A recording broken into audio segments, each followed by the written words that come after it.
dentists may one day be able to replace missing teeth with ones newly grown from gum cells.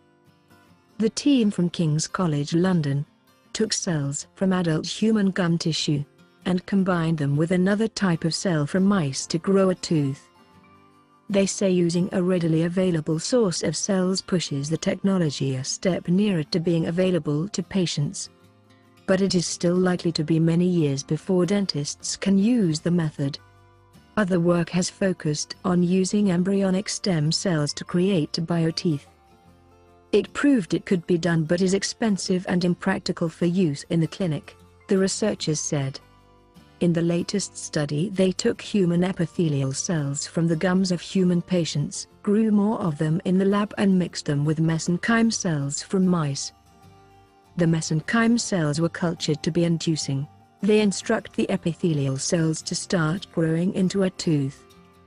Transplanting the cell combination into mice, researchers were able to grow hybrid human-mouse teeth that had viable roots, they reported in the Journal of Dental Research. It has already been shown that small pellets of the right type of cells transplanted into their jaw can develop into functional teeth. The next step will be to get an easily accessible source of human mesenchyme cells and grow enough of them for it to be a useful technique in the clinic.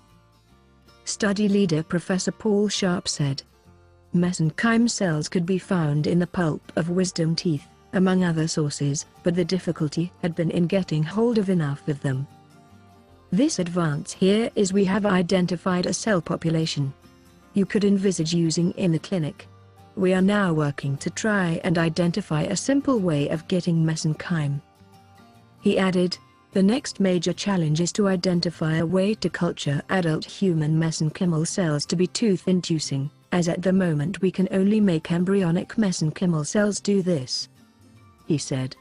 The hope was that one day the technology could replace current dental implants, which cannot reproduce a natural root structure. Also, friction from eating and other jaw movement can cause the bone around the implant to wear away.